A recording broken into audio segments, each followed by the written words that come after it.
Começa agora o podcast De Fato. Uma visão popular do Rio Grande do Sul, do Brasil e do mundo.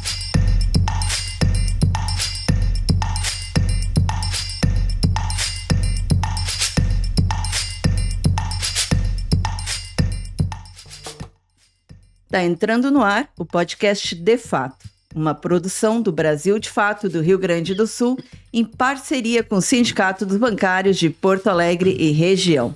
Gravado no Estúdio Hall, diretamente do Centro Histórico de Porto Alegre. Eu sou Kátia Marco, comigo tocando o programa Ayrton Centeno. Salve, Kátia. Congelou, Ayrton? Quase. Ainda bem que tu tem aqui esse cobertor bem fofinho, né? Gente, esse frio aqui tá agora tá amenizando, mas foi difícil essa semana. Mas difícil mesmo é a situação que a gente está vendo, né? Assistindo no chamado Oriente Médio. Nas últimas semanas, o mundo, que já vivia um cenário de alta tensão por conta da guerra na Ucrânia e do processo continuado de chacina em Gaza, ganhou ainda mais dramaticidade com os ataques de Israel e dos Estados Unidos ao Irã e com a resposta iraniana. Então, diante disso, vamos entrevistar alguém que acompanha de perto todos os movimentos desse complexo e explosivo teatro de operações do Oriente Médio, uma região bastante instável politicamente ao longo do século passado, e que agora ganhou ainda mais em gravidade devido aos acontecimentos no Iraque, na Líbia, na Síria, na Palestina e no Irã. Ele é, além de jornalista, cientista político e professor de relações internacionais. Também é um dos colunistas do Brasil de Fato. Muito bem-vindo, Bruno Lima Rocha. Opa, obrigado, Kátia, obrigado, Ayrton, obrigado, Digão, fazendo a mágica ali, né? Primeira regra do rádio é sem a técnica não tem áudio, não tem nada. A peça mais importante é o companheiro da técnica, então obrigado. Só uma pessoa que faz rádio para cumprimentar o técnico, né? Então. Primeiro dia de Rádio 1, primeiro dia de aula, primeira visita ao estúdio, todo mundo dá oi pro Cláudio, se não dá oi pro Cláudio, já perde ponto. Já perde, já dá um probleminha ali no áudio. Com certeza. Bruno, eu não falei o teu último sobrenome porque eu não sei pronunciar. Não, deixa errado mesmo, Beacline, foi mal traduzido, deixa como tá. Deixa assim. Deixa, tá bom. Até parece italiano, mas não é. Esse I no final é original de Beacline, Barlina, uma vila no Líbano, que, segundo o mito familiar, né, a gente tem origem maronita. É uma vila disputada com os drusos, o pessoal tomou a tunda dos drusos, foi todo mundo expulso da região, e aí de pirraça puseram o sobrenome das pessoas que foram expulsas como de origem de. Né? Então é como se fosse sapucaense. Olha aí. O pessoal foi expulso de Sapucaia do Sul e virou sapucaense de sobrenome, algo assim, entendeu? É só isso. Dando exemplo, nada contra Sapucaia, só dando um exemplo. Sim. Tá? Eu já vou passar aqui para ti, Ayrton, porque tem uma história que é muito interessante que eu já ouvi o Bruno contar algumas vezes, que é quem foi o mentor, então. O mentor, né, intelectual dele, que é o teu avô, né, Bruno? Pois é, eu tenho um avô paterno, ele faleceu no século passado, e que a geração do meu pai foi a primeira que teve casamento fora da família. A maioria casava com primos, de terceiro grau, né? Alguns até de primeiro grau. É todos a família libanesa. Isso, a família parte de pai toda a árabe libanesa até a geração do meu pai. E o meu avô, ele teve uma formação ainda no chamado nacionalismo árabe, no panarabismo, e ficava... Ele era muito inquieto com o telejornal, né? Era um dentista, bonachão, boa praça, com o telejornal ele se irritava. Então a minha formação, uma formação intelectual, uma formação sentimental foi com meu avô acompanhando a Guerra Civil Libanesa. E eu muito criança ainda. E dentro do que eu pude captar, me explicando o que era, o que não era, quais eram os setores, o que estava acontecendo. Eu tenho muita memória da segunda invasão de Israel ao Líbano. A primeira foi em 78, a segunda foi em 82. E também é algo clássico de quem eu sou natural do Rio de Janeiro, de famílias árabes do Rio de Janeiro, que era comum ter um dia na semana, era feio que eu vou falar, tá? Juntava a macharada toda, avô, primo, tio, e se ia almoçar no Saara, no centro do Líbano, e ali tinham discussões de adultos. E as crianças podiam acompanhar, mas não podiam participar. Então, meio que a formação foi escutando. Conversa de adulto e perguntando pro meu avô. Tinha um monte de neto, ele jogou a semente e bateu em um, né? Mas acho que não está sozinho nisso. Muita gente se formou assim. Os adultos, pais e tios conversam e os outros ficam na volta ali. Uns mais interessados, outros menos. E ficam na volta ouvindo aquelas conversas. Sim. Identificando aquela situação, quem está de um lado, quem está do outro, ou se ambos estão do mesmo lado. Entende? Tu já identificou qual tua neta caiu o semente? Não, mas isso que aconteceu contigo, aconteceu comigo também. Aí. Eu ficava ouvindo o meu pai e meu tio conversando. E eu ficava ali pela volta. Algumas coisas não entendia, outras eu comecei a entender. É legal essa transferência, né? Mas vamos lá. Né, o meu tio, só para esclarecer, né? Tanto o meu pai quanto o meu tio eram do Partidão. Imaginei. E meu pai era tipógrafo. Meu pai era tipógrafo e presidente na época da ditadura, não podia ter, os sindicatos estavam todos sob intervenção, né? Então ele presidia a Sociedade Gutenberg. Olha aí. Que era um nome...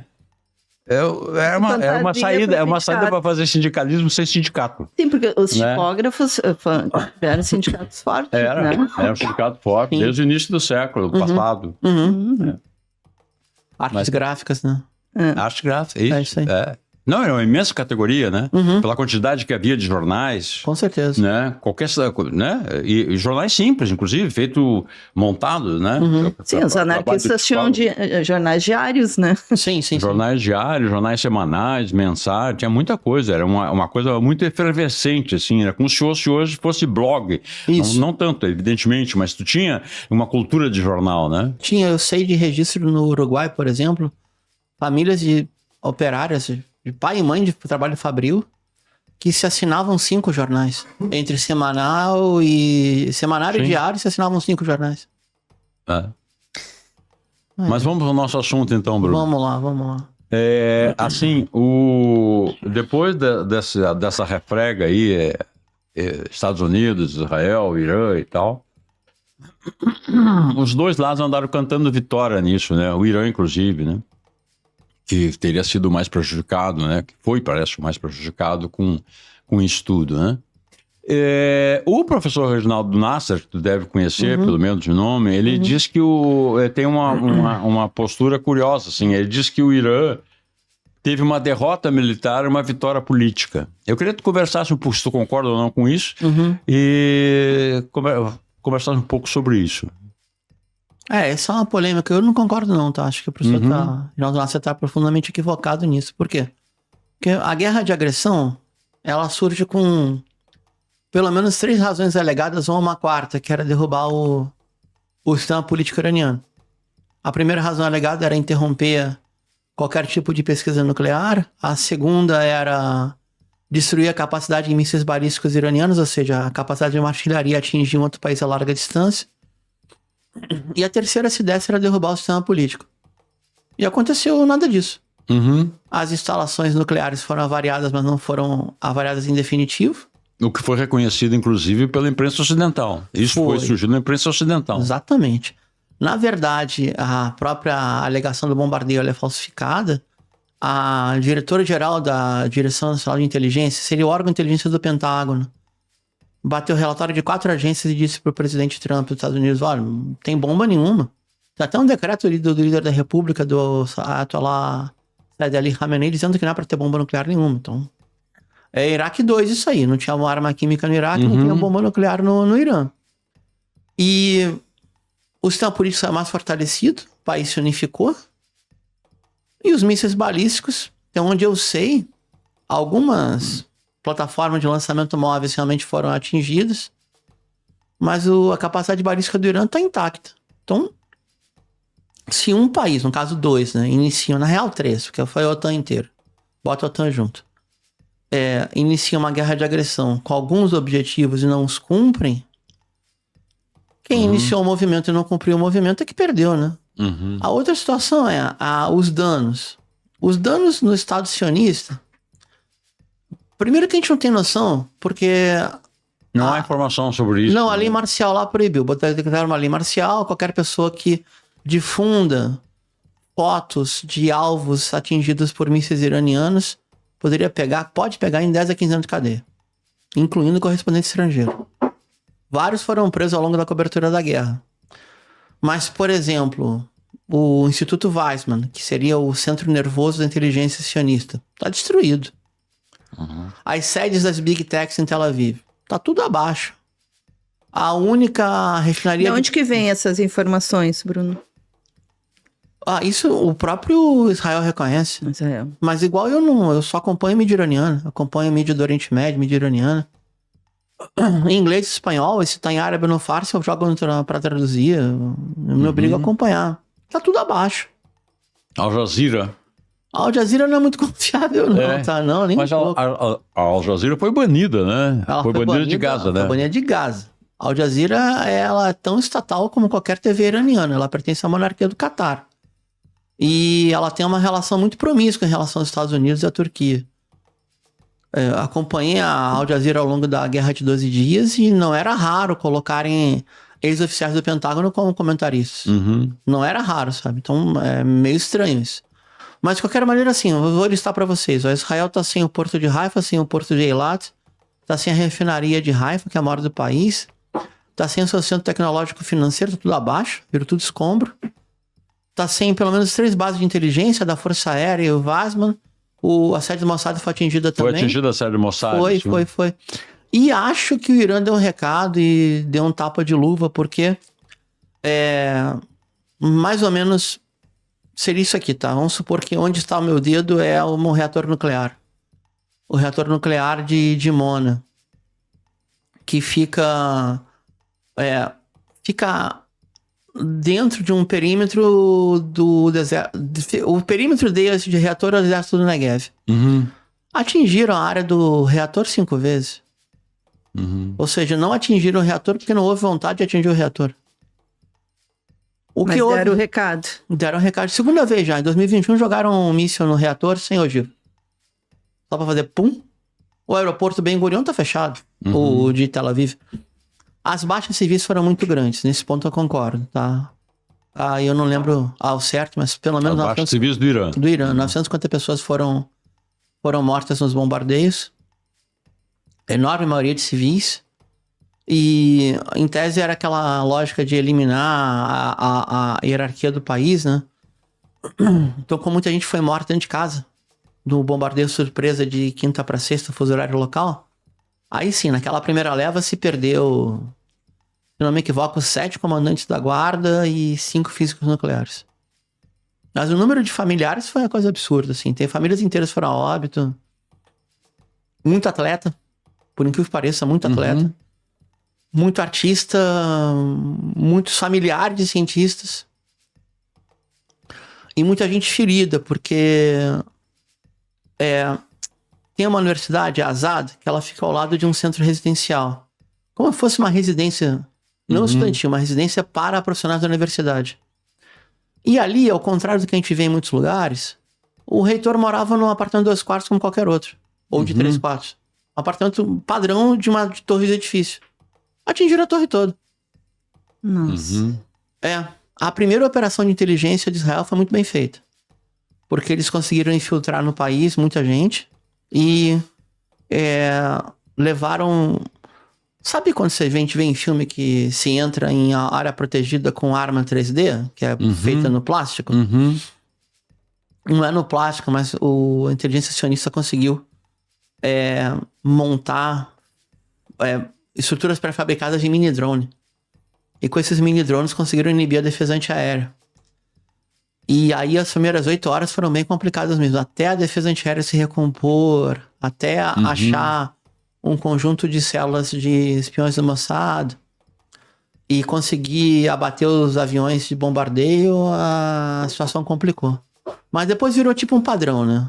O Israel ataca com caças bombardeios, o Irã defende com mísseis antiaéreos, atinge Israel com mísseis balísticos e tem que furar as camadas de proteção que são proporcionadas pela Grã-Bretanha, pela França, pelos Estados Unidos, pela Jordânia, e depois tem as 4 camadas de proteção do próprio Israel. E aí, quando vai acabando a munição de Israel, a OTAN vai botando, o Estado vai botando. É ad infinitum. Tu achas que, por exemplo, logo depois do ataque de Israel e da resposta do Irã... Perdão. É o frio, pessoal. Houve o ataque... houve o ataque norte-americano. Uma semana depois. Isso. Isso se deve, tu achas, também devido a aos danos sofridos por Israel? Segundo Netanyahu, sim. Netanyahu pediu ajuda aos Estados Unidos com 48 horas de combate. Ou menos até, porque a gente tá sempre 7 horas a menos de uso, né? O Irã, 7 horas e meia. Mas os Estados Unidos não sabia desse ataque? Não tem como não saber, porque não tem como fazer um ataque desse porte. O que acontece? Os aviões de Israel, eles, aspas, conversam com a defesa satelital do Comando Central dos Estados Unidos. Eles têm comandos de combatente de todo o planeta, tá? Regionais são 6, especiais são mais 3, dá 9. Não, na real tem mais um, dá 10. Transporte logística tem mais 2. Então são 12 comandos combatentes que operam em todo o planeta. Não tem como um avião sair de Tel Aviv ou de qualquer aeroporto militar. Nebatim, por exemplo, a maior base aérea de Israel foi toda destruída. Toda. Não tem como um avião de caça sair do espaço aéreo da Palestina ocupada, vulgo Israel, sem ser localizado pelo satélite de controle do Comando Central ou da base de Chipre. É impossível. Isso é impossível.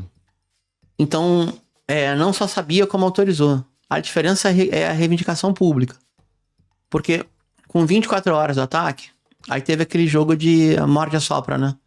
O secretário de Estado dos Estados Unidos, Marco Rubio, disse que não temos nada a ver com isso, não fomos consultados, não autorizamos, não façam retaliações contra nós, que a resposta será absurda, imensa. Aí ela ameaçou lá o apocalipse contra a população da região. Foi exatamente a mesma coisa que fez o secretário de Defesa do Biden quando de outubro de 23. Mesma coisa. Ameaçou, quer fazer, quer acontecer. E depois o Iêmen botou a correr a quinta frota. No dia seguinte, Donald Trump falou o contrário. Falou, foi um grande gesto, Netanyahu é um herói, tem que ser parabenizado. Foi muito importante esse ataque, que vem outros parecidos. Algo assim. E uma semana depois, foi realizado os ataques de Fordow, Natanz e Isfahan. E eu faço a pergunta. A principal usina nuclear, depois de Fordow, é Bushehr. Ela é com capitais russos. Curiosamente, ela não foi atingida. Nem de maneira superficial. Por que será, né?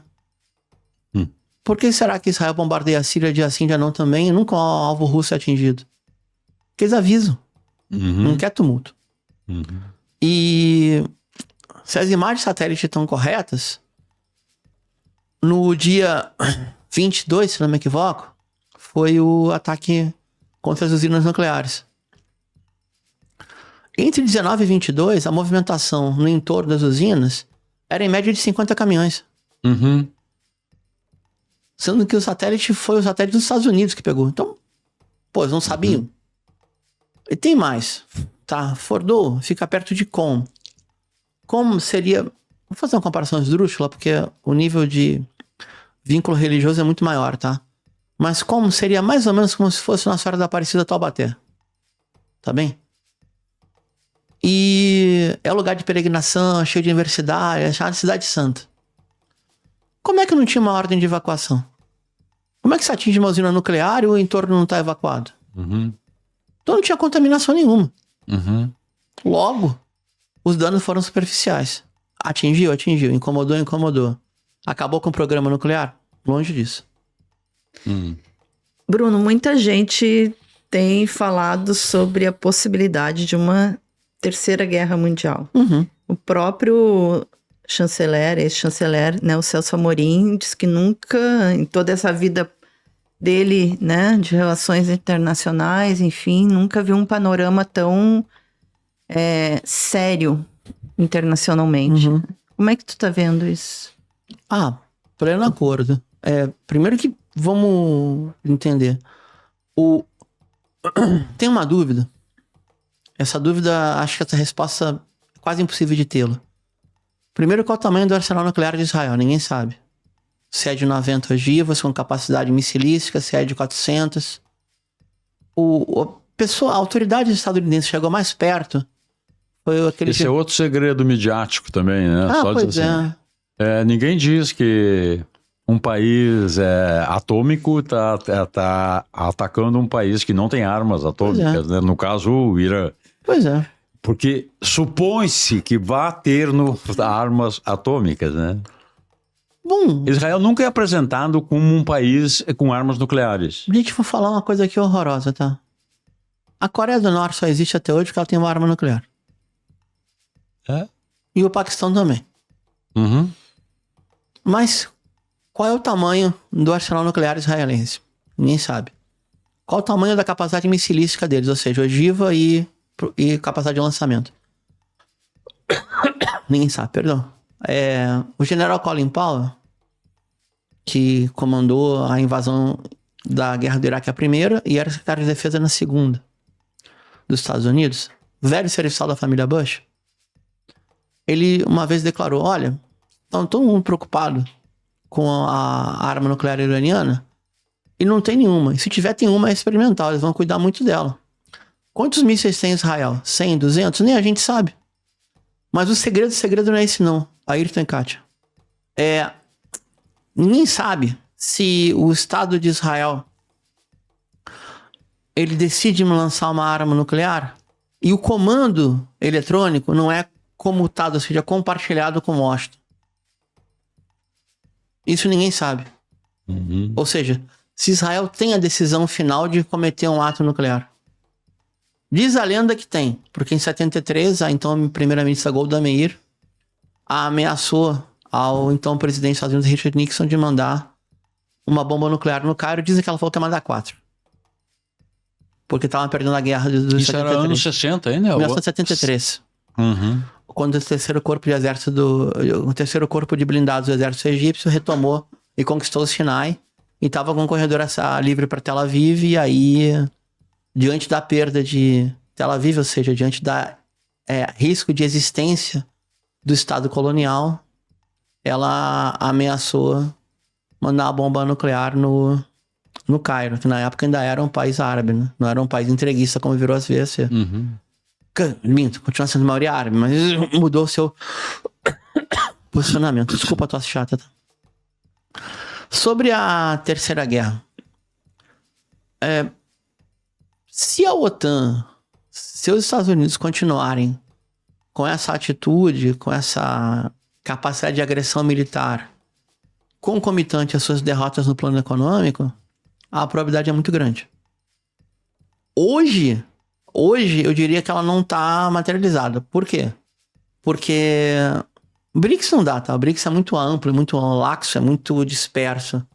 Mas hoje... Quer dizer, hoje não. 3 dias antes da gente estar conversando aqui, até a véspera, acho que foi a primeira grande reunião mais séria da Organização de Cooperação de Xangai com seus ministros de defesa. E esta guerra foi interrompida quando, não sei se blefando ou não, eu até acho que blefando, a Rússia tomou um pouco de atitude e falou um pouco mais grosso em relação ao Irã. Porque o cessar-fogo foi declarado.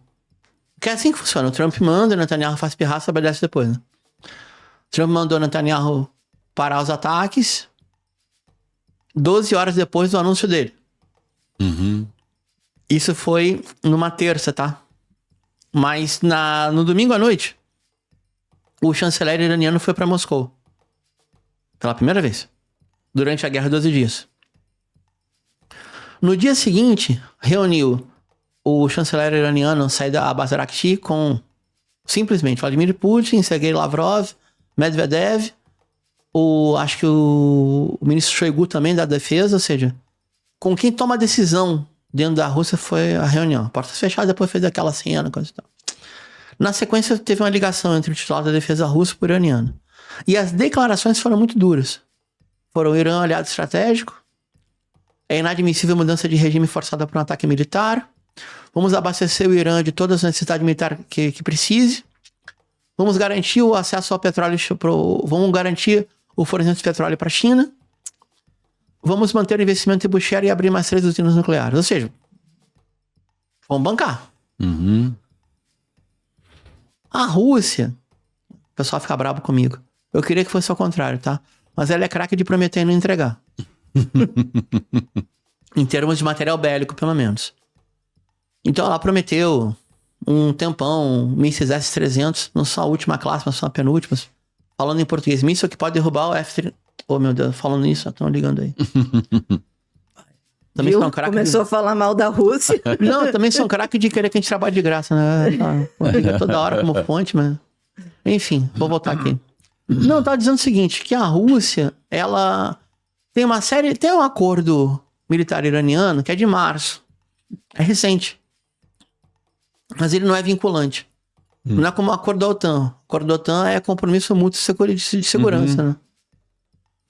Mas ainda com toda a condição russa, que é recalcitrante, que vai e volta, a Rússia tem um problema seríssimo. Ela tem dois problemas seríssimos com a região, seríssimos. Primeiro que ela tem 1,5 milhão de cidadãos em Israel. Uhum. Israel é um país inventado, né? Uhum. Ele é um país de estrangeiros e população deve bater uns 9 milhões agora, metade tem 2 ou 3 passaportes. Uhum. E dessa parcela, uma parte enorme é a cidadã russa ainda. Então já complica, né? Você tem 1,5 milhão de nacionais num país que é hostil a você. Em tese. Mas pode vir a ser hostil. E a outra é o seguinte, pouca gente sabe disso. A Rússia tem assento de observadora na Organização Internacional de Cooperação Islâmica. Ela tem 16% da população islamizada. Ainda. Quanto por cento? 16%. É um pouco mais, tá? Dá uns 40 milhões. Dá uma Argentina inteira, quase, islamizada lá dentro. Olha. Das antigas conquistas do Império Russo, depois viraram República Soviética, e algumas ficaram na Federação Russa. Então por isso que a Rússia não pode de jeito nenhum permitir um corredor salafista que vai chegar no Cáucaso, vai dar um problemaço. Tem uma série de inconvenientes, mas ainda assim, a Rússia ela teria condições de fornecer mais material militar para o Irã. Aqueles que o Irã não pode repor, míssil pode repor à vontade, o problema é a aviação de caça e a condição antiaérea do Irã para aviação de caça. E aí que tem a gente começa a ler nas entrelinhas, né? Por exemplo, a fronteira Irã-Paquistão, ela não ficou fechada hora nenhuma na guerra. Nenhuma. E o Paquistão opera com material bélico de padrão chinês. Aí já começou a ventilar, né? Que agora o Irã vai ter o fornecimento de caça chineses de última geração. Começa a ventilar um monte de fragmentos de informações, mas assim, aquilo que convém, tá? Blefando ou não, as declarações da Rússia mais firmes em relação ao Irã, a possibilidade do Paquistão ser o corredor de passagem de material bélico de padrão chinês para o Irã, o decreto de cessar-fogo por parte de Trump, na sequência, essa reunião importantíssima de 10 ministros de defesa, 10, e teve uma reunião que a Índia não entrou, que a Índia não é confiável pelas suas relações com Israel e muita penetração britânica ainda. Em isso se concretizando, Celso Amorim tem razão. Porque eu acredito, eu encerro com isso, Kátia e Ayrton, que dentro da disputa econômica, não é disputa financeira, não é disputa ideológica, tá? Isso o Ocidente, ele é mais poderoso mesmo. Mas em relação à sua capacidade de criação de riqueza, circulação econômica, para daí mudar o padrão de circulação financeira, esse mundo desse capitalismo asiático está muito mais forte. Com certeza. Então a tendência é que isso aconteça mesmo. Se diz inclusive que a guerra, digamos, os recados que... Embora Israel tenha um papel importante, né, na política, imensamente importante na política norte-americana no Oriente Médio, até o Biden tem aquela frase, né, se não existisse Israel, teríamos que criar um Israel lá, né. De alguma maneira é o que a política externa dos Estados Unidos está fazendo, né. Até tem aquela história, né, eu acho que foi do Biden também, né, que Israel é como o nosso porta-aviões no Oriente Médio. Isso aí. Ancorado no Oriente Médio. Agora, se fala também que essa animosidade quanto ao Irã tem a ver também, que o verdadeiro inimigo não é o Irã. O Irã pode ser o inimigo de Israel, mas não é propriamente o inimigo dos Estados Unidos. que o grande inimigo dos Estados Unidos é o inimigo comercial, é o inimigo econômico, que seria a China.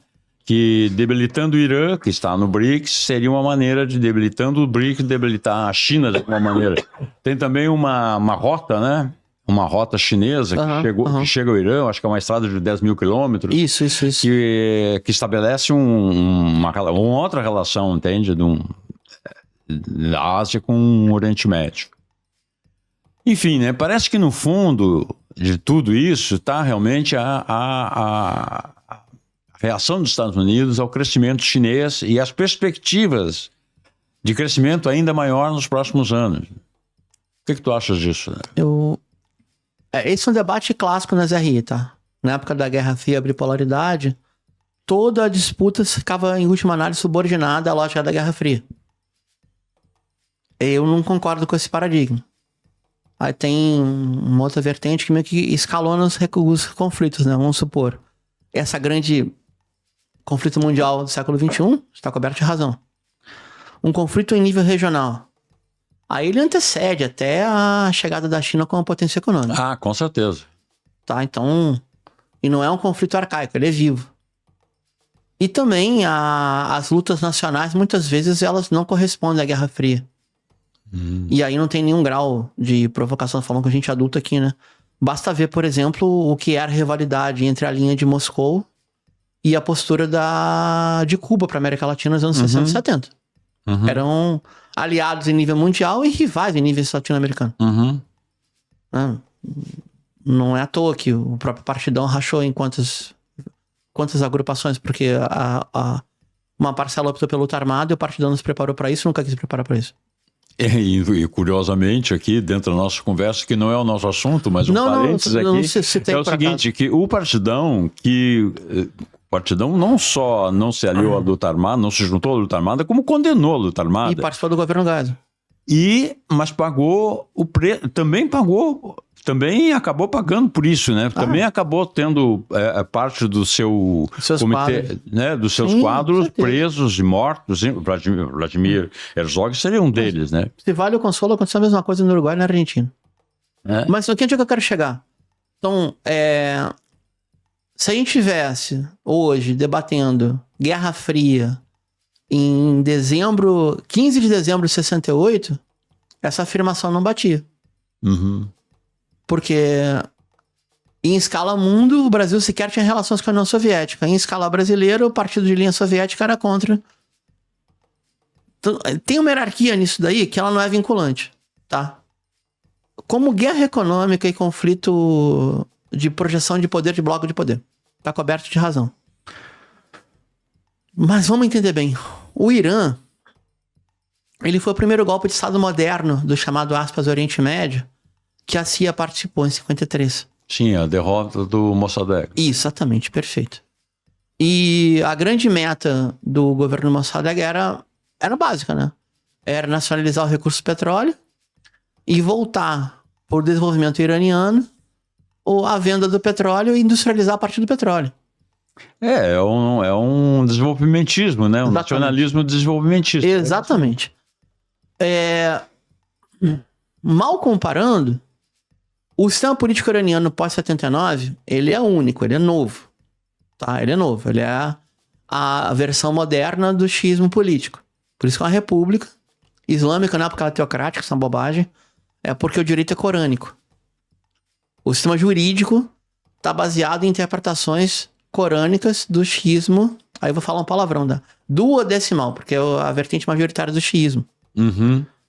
Tem vertentes minoritárias. Sim. Como aqui, por exemplo, alimenta ideologicamente o Iêmen. Tem grupos, tem formações religiosas que são xiismo ampliado, como minorias como a Alauíta na Síria. Mas não quer dizer... É interessante, né, explicar bem isso, porque, cara, tu tá falando grego pra grande maioria das pessoas, né? Uma grande parte do senso comum entende que árabe significa muçulmano, e não é necessariamente verdadeiro. Não tem nada a ver. Né? E entende também que muçulmano significa terrorista, que é mais absurdo ainda. Né? Não, inclusive, por exemplo, o termo conceito para o terrorismo de inspiração na Al-Qaeda ou no Daesh Tarfiri, seria portador de todo pecado, ou portador de todo mal. Quem é tarfirista está condenado à morte de por si. Quem mais combate a Al-Qaeda e o Daesh no planeta como país é o Irã. Inúmeras guerras. Inclusive, deixa eu me perder. Anteontem, 50... Só assim, a gente tá gravando na quinta-feira, o programa vai ao ar o sábado. Não, né? tranquilo. Então, na semana da gravação do programa, se eu não perdi a conta, eu tinha 50 presos por terrorismo salafista no Irã, por exemplo.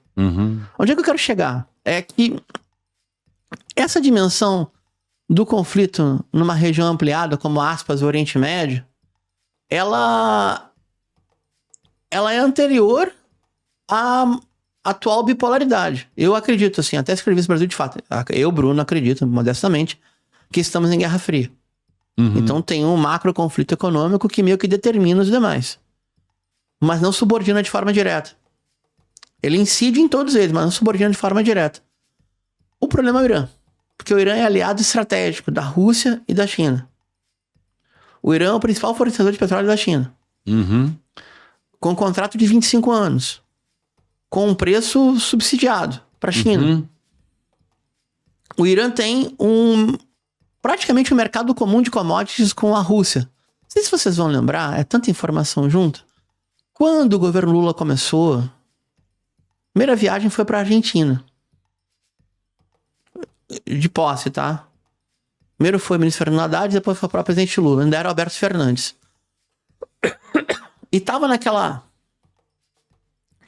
pressão brasileira para a Argentina se aceita nos BRICS. Depois o imbecil do Milei não aceitou. E se dizia a ideia de criar uma moeda aduaneira comum, uma moeda creditícia comum. E até o próprio Haddad falou, não, nós podemos fazer isso buscando securitizar em commodity. Ou seja, em vez de você ter que pagar X de seguro, que vai ter que ser validado pelo sistema SWIFT, em última análise, vai passar pelo crivo dos Estados Unidos, vai se criar uma bolsa de commodity onde vai ter uma espécie de uma equivalência, sei lá. Vou chutar aqui, eu tô falando bobagem, tá? 50 barris de petróleo por não sei quantas toneladas de soja, por não sei quantas de trigo, equivalem a um seguro de um navio graneleiro de classe Ban-Panamax, aquele que cruza o canal do Panamá. Algo assim, tá? O Irã tem isso no Mar Cáspio com a Rússia, por exemplo. O Irã tem uma complementariedade de commodity com a Rússia e com o Turcomenistão, que tá na bacia do Cáspio. E o Cáspio é um lago gigante, né? Que só ali quem navega é a Marinha Russa. Ou seja, como aliado estratégico de um conflito que tende a se mundializar, aí você tem uma sobreposição, tá? O Irã, como República Islâmica, com ou sem China, com ou sem Rússia, ele ia ser inimigo de Israel e Estados Unidos igual. Tá? Mas com a dimensão desse conflito mundial, aí a gente tem a sobreposição. Era aí que eu queria chegar. Porque, por exemplo, você tem países como o Cazaquistão, que é um lençol de petróleo gigante, que é parceiro econômico estratégico da Rússia e da China, e não tem guerra com ninguém. Então, pela lógica, quer ferrar com a China? Destrói o Cazaquistão. Ferra mais do que ferrando com a Rússia. Não dá ideia. Não, pois é, mas que lá não vai entrar, porque lá é um platô de deserto, você tem a Rússia de um lado e a China de outro. Lá não vai entrar. Assim não vai entrar. Seria por aí que eu queria chegar, sabe? Sim. A gente tem dimensões distintas. Como, por exemplo, dentro do Irã, dos partidos políticos que compõem o sistema político, você tem alternância de poder. O tempo inteiro. Tanto que agora é um governo chamado moderado reformista. Antes era principialista. Antes era moderado reformista. Antes era principialista. Antes era moderado reformista. E tudo no voto. Então, também tem uma disputa política interna, que ela... Aí que negócio, tá dentro ou tá fora.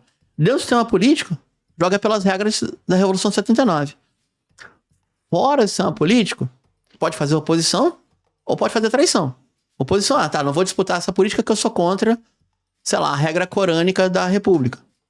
É válido. Mas daí, vou me aliar a Israel, ainda não pode, sabe? Aí tem limite. Tu tem limite entre fazer oposição e fazer traição.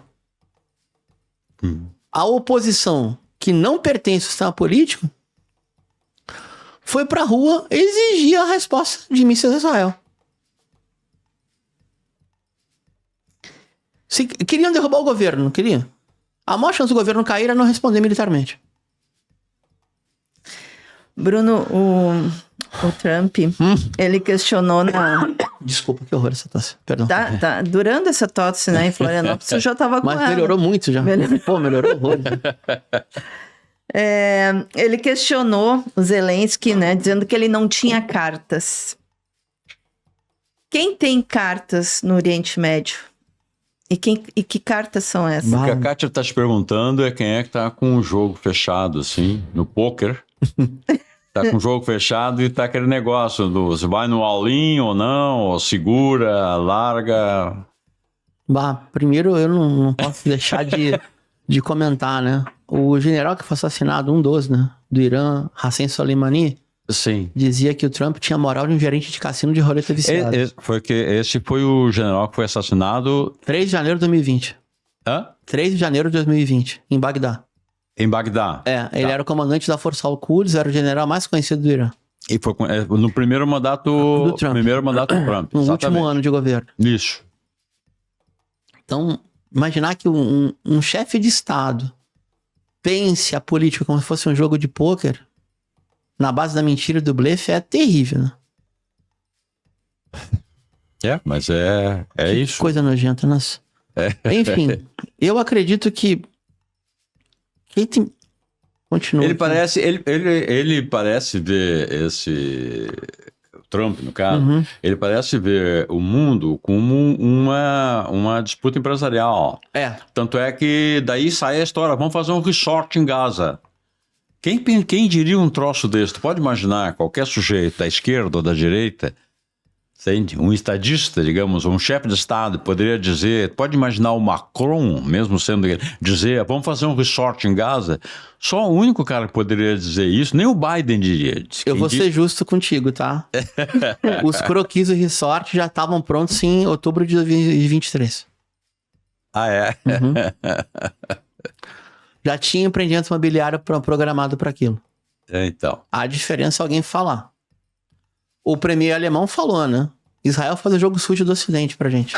Bom. Por exemplo, vamos lá, quem tem alguma capacidade lá de intervenção? Com certeza o Estado sionista, ele tem, porque, embora, em última análise, ele tenha uma relação de mando e obediência com os Estados Unidos. É como se fosse a África do Sul do Apartheid, com capacidade de lobby dentro da Holanda e da Grã-Bretanha, que seriam os países de origem, tá?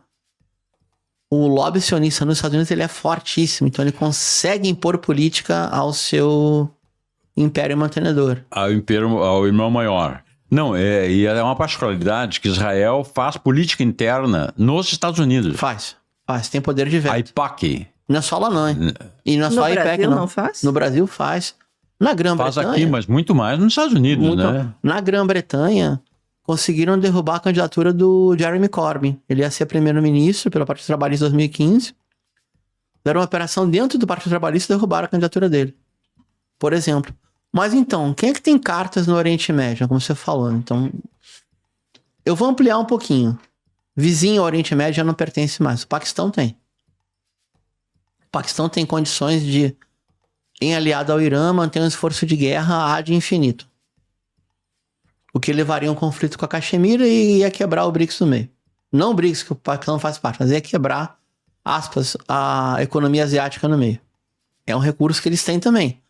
Forçar a funilar essa relação Israel-Índia, Paquistão-Irã, e aí a China entra como mantenedora do Paquistão e do Irã, por tabela Rússia, e, bom, ferra com a economia russa, que está cheia de investimento na Índia, e complica muito a situação, tanto do BRICS, como da cooperação de Xangai, como do desenvolvimento econômico. Então, eu diria que se eu estivesse pensando a partir da maldade mesmo, eu tentaria criar uma situação cada vez mais belicista entre Índia e Paquistão.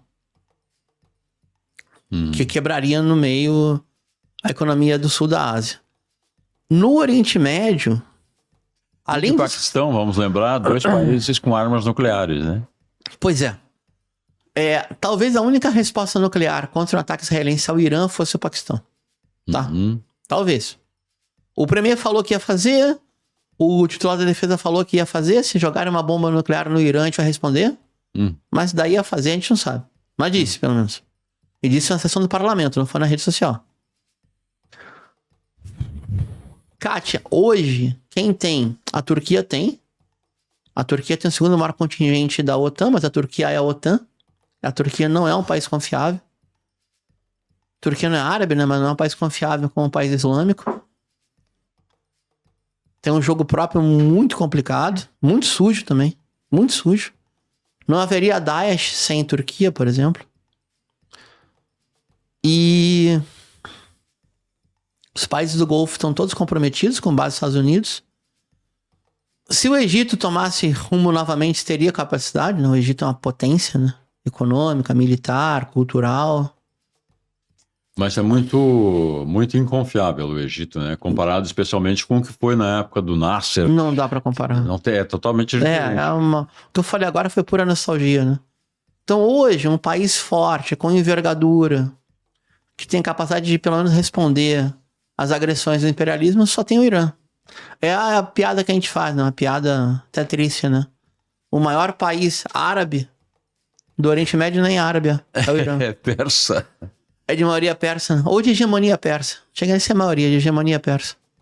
Mas, infelizmente, eu acho que é isso, né? Hoje, quem tem condição lá de incidir é a Turquia, é o próprio Israel e é o Irã, como Estado-nação, né? Como formação estatal formal, né? Bruno, a gente tá terminando nosso tempo aqui, infelizmente, né? Passa rápido, né? Passa, né? Mas não dá para deixar de falar da situação ainda em Gaza, né? Nossa.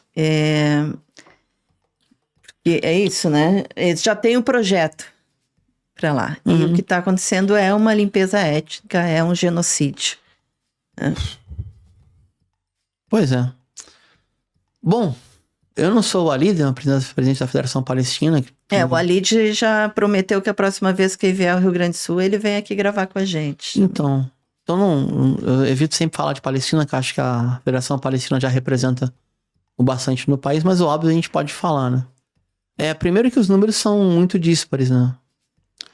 Teve um estudo recente, e é muito sério, que a população teria diminuído em 377 mil pessoas não localizadas. Então a população que era estimada de 2 milhões e 100 mil em outubro de 23, hoje estaria em 1 milhão e 850 mil. E a outra é o cálculo de mortos, que seriam já não de 61 mil, mas de 100 mil pessoas. E a gente tá falando situações vexatórias, né? Na véspera de gravar aqui, eu entrei ao vivo, eu entro bastante até, numa das TVs iranianas, e perguntaram por que a pergunta é meio retórica, mas a pergunta pra ouvir minha opinião, né? Por que 170 ONGs estão se posicionando contra a presença daquela ONG falcatrua de ajuda humanitária. GHF, ou Gaza, Fundação Humanitária de Gaza, de Desumana. Eu coloquei, porque esse tipo de organização, ela contamina o princípio da ajuda humanitária. Porque a partir desse precedente, ninguém mais vai ser confiável. Como é que você vai operar, aspas, ajuda humanitária com mercenários da CIA? E a população fica exposta em linha de tiro. Todo dia tem de 50 a 100 assassinados em casa. Israel bombardeia, não tem mais escola, né? Bombardeia tenda de campanha, barraca. Da gravação a hoje, faz 2 dias, bombardeou uma festa de criança. E o nível de desumanização é muito grande. Infelizmente, Kátia Ayrton não é uma exceção, tá? Ela pode ser a dimensão explícita. Mas o próprio Estado sionista foi feito em cima da limpeza étnica, né? A Nakba, a catástrofe foi a expulsão de... Diziam que ninguém morava lá, então como é que expulsaram 750 mil pessoas? Como é que você expulsa 750 mil pessoas onde ninguém mora? Óbvio que isso é mentira, né? E talvez, até Gaza começar a sua grande insurgência de 23, a situação mais complicada era na Cisjordânia. Porque ali a expulsão é casa por casa, rua por rua, família por família. Eu não vejo saída no curto prazo, não. Cessar-fogo deve acontecer, o Trump manda, o Netanyahu esperneia, mas obedece. Mas eu realmente não vejo saída a curto prazo. Nem a população palestina vai desistir, ou vai para algum lugar, que seria absurdo, e nem o Estado colonial vai ser menos colonial. Porque, assim, a única saída para Israel seriam duas, na verdade, né? Ou aceitar os termos daquilo que nunca aceitaram nem em 47, que é dividir terra, água e soberania. Todos os movimentos são no sentido contrário. Pois é. E a outra, que essa alegria eu tive, não consegui ir na África do Sul uma vez na minha vida, e vi um país pós-apartheid. A outra situação seria acabar com o apartheid na Palestina, direito de retorno para todo mundo que foi expulso, reparações para quem perdeu seus bens e propriedades, e cada homem e cada mulher um voto. E um pacto de governança, né? Eu sei que o exemplo é horrível, tá? Mas hoje, na África do Sul, a coalizão de governo contempla o Congresso Nacional Africano, o movimento sectário africanista que era aliado do apartheid e o partido do apartheid. São governo. A esquerda sul-africana de maioria negra tá fora. O CNA faz um centrão centro-esquerda, o Partido dos Boers e o Inkatha, que é o Partido Zulu sectário. Então, tipo, a África do Sul tem uma convivência após o apartheid.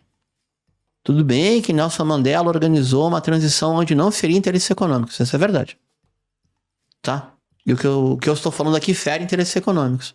Mas é possível conviver num território, num regime pós-colonial. Agora, se a colônia continua existindo e tem o país ainda mais poderoso do mundo alimentando sem parar essa colônia. Porque, só para fechar, Israel, como Estado, ele é uma ficção, a população é importada. E tem uma outra situação absurda. Ele tem um orçamento de guerra mais infinito, que ele não tem que pagar por ele. E isso é surreal, assim. Como é que você pode ter um Estado guerreirista, beligerante, que o seu orçamento ele é mais infinito que você não paga por ele? Em última análise, você não paga a fundo perdido. Parece que essa questão só se resolveria ou se resolverá se os Estados Unidos acabarem de ajudar militarmente Israel. Isso não vai acontecer. É o único jeito. Sem acontecer, sem cortar esse cordão umbilical, digamos assim, né? É o único jeito. Vai continuar essa situação que hoje está. Ou... Pior. E ninguém deseja isso, né? Sei lá, uma escala de conflito global que os Estados Unidos deixem de ser o país mais poderoso do mundo. Também não vai deixar de existir os Estados Unidos. Isso é surreal, isso aí, né? Imaginar que é como aquele filme lá do Wagner Moura, da Guerra Civil e Secessão dos Estados Unidos, mas... Só se tiverem tanto problema doméstico que parem de intervir militarmente em escala mundo, né? Aí também teria seria uma saída. Mas saída não tem razão. Enquanto isso acontecer, vai durar. Muito bem. Bruno, quero deixar a dica que eu esqueci de trazer o teu livro, né? Ah, tudo bem. Genocídios e Apartheid, da editora Coragem, né? Fala aí um pouquinho dele, onde é que as pessoas podem encontrar. Bom, primeiro que agradecer a editora Coragem, né? Que, além de fazer o livro, trabalha como editora de verdade, né? Não é editora que o autor faz tudo, né? Então, a venda é na editora Coragem, só botar no buscador, né? Que você consegue adquirir a obra. E a obra, Kátia, a gente já falou isso outras vezes, tem um período histórico que vai mais ou menos de 2019 ao início da insurgência da Operação Dilúvio em Al-Aqsa, Dilúvio em Jerusalém, ou seja, até outubro de 23. Então, de certa forma, calhou, não foi por acaso, né? Calhou de ser o período histórico prévio ao momento atual. Pode ser importante para isso, né? Para entender. Tentar entender de alguma forma o que a gente está vivendo, né? Não, dá. É tão complexo. Não dá para entender. Assim, ó, com um mínimo de carga informativa e alguns conceitos de interpretação que não são tão complicados assim, a gente supera essa ideia de que não é inteligível. O problema é que a desinformação é muito grande, como tudo, né? Não resisto, tá? Pra mim, a maior fake news do Brasil é essa história que compara um Estado soberano com dívida em moeda própria, como é o caso brasileiro, com uma dona de casa ou um dono de casa no supermercado. Isso é pura fake news. Você compara finanças públicas com finanças familiares. É ridículo. A situação é a mesma coisa. Israel, a terra prometida. Quem prometeu? Cadê a promissória? Que é diáspora. Que mané diáspora? Se foi aprovado historicamente que foi uma conversão 1000 anos depois que mataram o Messias. No caso, Jesus Cristo, que era palestino. Quando você tira toda essa informação da frente, aí fica mais fácil a interpretação. É a minha perspectiva, pelo menos. Muito bem. Bruno, quero te agradecer. A gente vai continuar falando mais um pouquinho aqui no Prensa na Imprensa sobre isso, mas antes quero lembrar você que você pode apoiar o Brasil de Fato, pode contribuir com esse jornalismo, essa comunicação popular que fala aquilo que a grande imprensa não fala. Então entra lá em apoia.se/Amigos do Brasil de Fato RS e contribua com o valor que você puder. Prensa na Imprensa. Na Prensa da Imprensa, já que o Bruno é também jornalista, eu queria continuar conversando sobre isso, mas sobre outro prisma, o prisma da cobertura que a imprensa brasileira faz dos acontecimentos em Gaza, né? E dos acontecimentos no Oriente Médio de modo geral.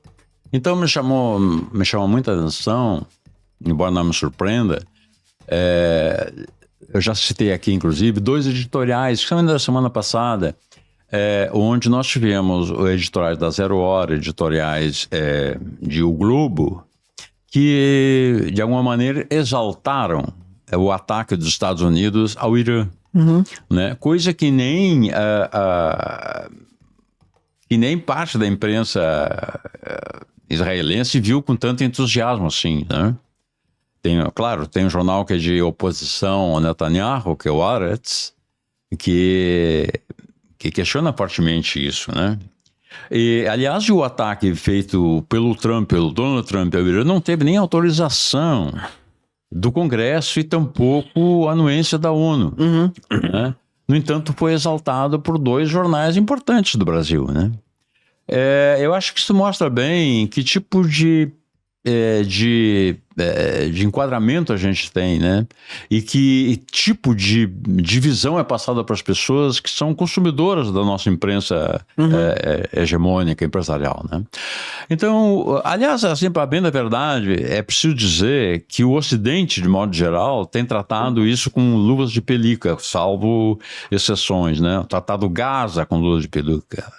Então, eu queria te ouvir a respeito. Parece que tem 2 editorias que quando são expostas viram pura publicidade mal feita, né? Uma é internacional quando diz respeito a, aspas, Oriente Médio, porque a posição essa que você falou de Zero Hora e o Globo, elas estão aquém da CNN, NBC, ABC, CBS. Os grandes veículos dos Estados Unidos foram taxativos em condenar o bombardeio e depois de desmentir que a eficiência do bombardeio em relação às instalações nucleares. Isso é importante. Foi o Wall Street Journal ou o New York Times que desmentiu essa eficiência dos bombardeios? O New York Times. Mas tanto que no dia seguinte o Trump começou a xingar uma por uma. Em geral, mulher, né? As âncoras de TV que disseram que não houve bombardeio eficiente e mais alguns editoriais de jornal. Eu queria ressaltar uma exceção, né? A gente tem a figura do comentarista Guga Chakra como alguém muito, muito polêmico. Assim não é polêmico, né? Ele é bastante rechaçado na comunidade árabe, principalmente em São Paulo, onde ele vem. Mas muito mesmo, muito. Porque o cara sabe e não informa. Mas ele deu um piti lá com o embaixador israelense e falou a coisa certa, né? Falou, olha, o Irã tava com o urânio controlado a 5%, depositado na Rússia sob custódia internacional. Foi feito um acordo que o presidente Obama assinou, o Brasil e Turquia intermediaram, estava tudo certo. 10 anos depois, Israel incentivou a romper o acordo, Trump rasgou o acordo, bombardeia o Irã alegando instalação nuclear e agora o Irã está beneficiando a 60% do urânio. E vocês têm arma nuclear e não admitem. É uma coisa assim, tipo, ele só falou óbvio. E foi um escândalo. Então, creio eu, Ayrton, que quando o óbvio ele é escandaloso, é que tem mentira demais, sabe? Mentira demais. Eu sempre fico estarrecido. Eu sei que isso aí não tem saída. Não sou daqueles que acreditam que ideologia é falsa consciência, tá? Esse ponto tem uma diferença cabal em relação a qualquer vertente do marxismo, qualquer uma, em relação a esse conceito de ideologia. Mas parece que agora realmente virou uma mentira sistemática, né? Um enquadramento de você ter uma razão alegada uma excepcionalidade de judeus europeus que cria uma condição ímpar de colocar um grupo, uma população de confiança no ambiente hostil externo. O próprio Netanyahu falou a sua posição também. O Ocidente tem que nos apoiar, nós somos um mundo livre. Parecia a década de 50, macartismo. Guerra Fria. Guerra Fria, nova Guerra Fria. Então, por mais que, vamos ser franco, tá? Acho que tem uma diferença, assim, eu pelo menos creio que tem uma diferença. Entre a Zero Hora, o grupo RBS pra Globo, tem uma diferença. A Globo, como corporação empresarial, fez muito mais oposição a Bolsonaro que a própria RBS. Exatamente. Né? É verdade. Isso é verdade. Mas em algumas pautas, você pega, sei lá, da Globo ao canal Auriverde, aquelas maluquices lá da extrema-direita, você pega a agenda econômica, neoliberalismo puro, quase puro, e a agenda internacional, uma espécie de cruzada do Ocidente, é a mesma coisa. Então, realmente, eu acredito que a gente está com um problema grave no Brasil e não só no Brasil, mas no Brasil, creio que é especial isso. Não é nem de interpretação, é a informação correta. Por exemplo, só para me alongar. A ONU não considera... Só um parênteses. Oi, por favor. A situação, já como a Kátia observou antes, né? Tu tem essa miríade de grupos e subgrupos e tal no Oriente Médio, que é difícil entender. Isso é uma região extremamente conflituada e difícil e não é de agora. E ainda tu tens, a informação que te chega é uma informação distorcida, degradada. Sim. Então te torna quase impossível para uma pessoa qualquer que tem um interesse médio nisso, digamos, saber qual é o jogo. Deixa eu ser meio barrista aqui, ou barrista emprestado. Por que uma jovem, nascida e criada na classe média alta de Porto Alegre, na classe alta, tem o direito de ser cidadã numa terra que não é dela, desde que cumpra 2 anos de serviço militar se for mulher, 3 se for homem, expulsando de sua terra de origem a população de lá? Que direito é esse? Porque os seus avós foram alvo de um holocausto programado por um Estado nazista? Não. Sendo que a ideia de sionismo ela é 50 anos anterior ao Shoah, ao holocausto que houve, o holocausto. Sim, é do século XIX. De 1997. O sionismo como ideologia pentecostal, ela é do século XVI. Sim. É aquilo que motiva, por exemplo, a presença de Quakers, peregrinos, puritanos, Amish, para construir colônias idealizadas nas Américas, ou seja, expulsando a população originária, ou construir a sua terra prometida no sul da África que deu no apartheid, ou seja, isso aí deu supremacismo, apartheid, genocídio colonial. Então, qual é a relação que tem uma coisa para outra? Não tem relação nenhuma. E não por acaso, né? E cada vez mais a gente associa no Ocidente a extrema-direita ao sionismo. Por que não fala essas coisas? Outra, põe um pingo no i. A ONU não entende que Hamas ou Hezbollah sejam, aspas, grupos terroristas. São partidos políticos, por sinal, com ministério e tudo. São mais complexos um e outro do que um grupo terrorista. São mais complexos. Tem um braço civil de assistência social. É que não é terrorismo. O que é um ato terrorista? Quando você atinge uma população civil desarmada, numa situação de ela é indefesa, numa situação que ela está legítima. As colônias portuguesas em Pindorama, quando eram atacadas por indígenas, para o colono português, o indígena era... Você era um terrorista, então. Qualquer população originária que era anti-portuguesa, anticolonial, era terrorista. Mas eu quero que me diga um ato de ataque contra civis de forma desarmada que foi feito pelo Hezbollah. Sequer um. Não tem. Que culpa tenho eu se o Líbano não tem vergonha na cara, não tem governo decente, não defende seu território, quem tem que defender é o Hezbollah? E que não explica as coisas como são. Outra, nem a ONU, nem o governo brasileiro classificam nem Hamas, nem Hezbollah como terrorista. Tanto não classificam que o Eduardo Bolsonaro, o vulgo Duda Bananinha, foi a Tel Aviv e voltou com essa encomenda quando era deputado. E aprovou na Comissão de Segurança Nacional da Câmara dos Deputados as 2 classificações. Isso não chegou à condição de governo. Não virou lei no Brasil. E tem uma particularidade sobre isso, desse termo terrorista. Esse termo terrorista é usado, por exemplo, na Globo e na Globo News, sempre associado ao nome Hamas, né? É mais do que achar que o Hamas é terrorista. É sempre assim, o grupo terrorista Hamas. A palavra Hamas nunca aparece sozinha, digamos, como sujeito de uma frase. Ela sempre está acompanhada pelo adjetivo terrorista. Isto não encontra no New York Times. Isto não encontra mesmo no Haaretz, que está lá. Porque a ONU não classifica assim. Sim, mas a nossa imprensa classifica.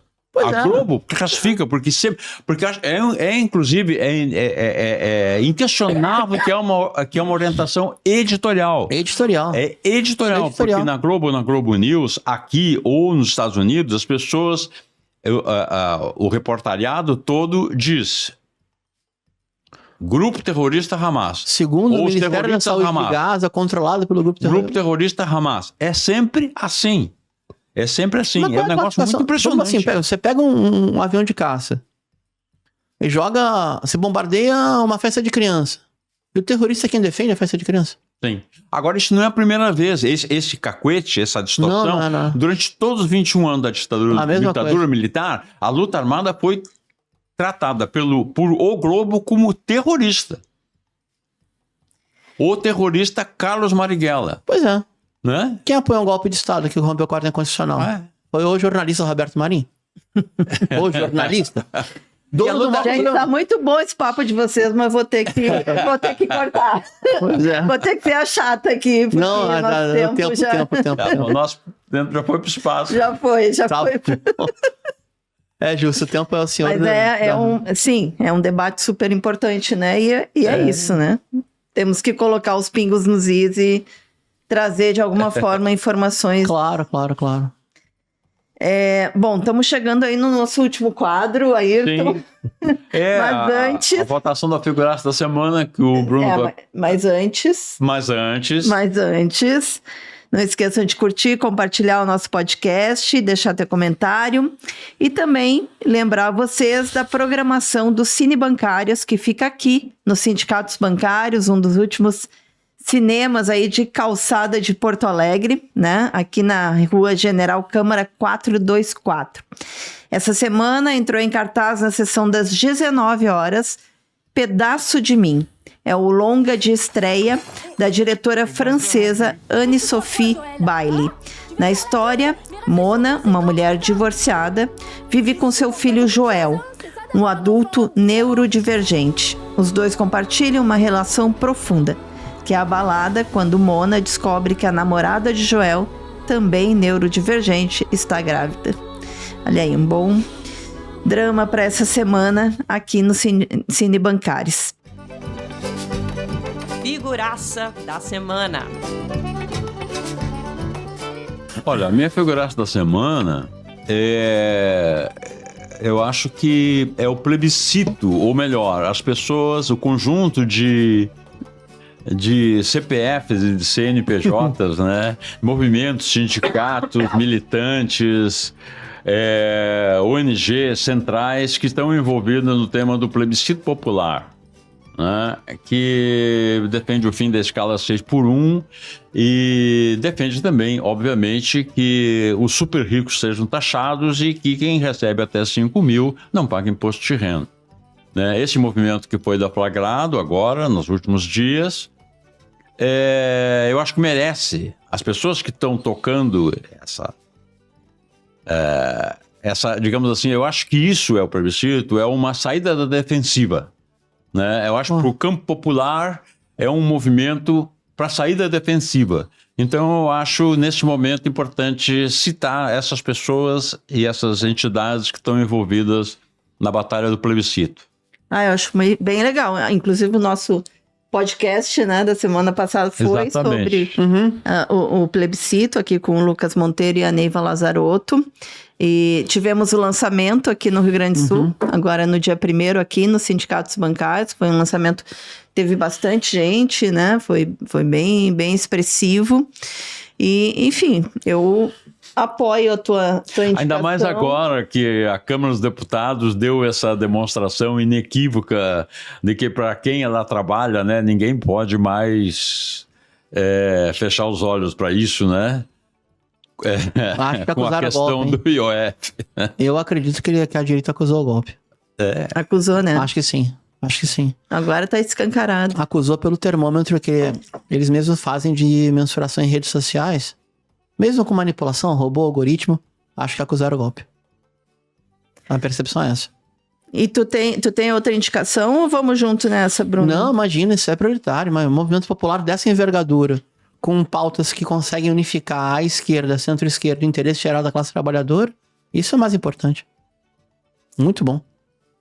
Então, gente, a nossa figuraça dessa semana é coletiva e são os movimentos sociais, populares, sindicais, enfim, todos os movimentos que estão aí nessa organização, mobilização, articulação do plebiscito popular, que quer ouvir o povo, né? Quer saber o que o povo pensa sobre a questão da redução da jornada de trabalho, sem redução de salário e a taxação dos super ricos.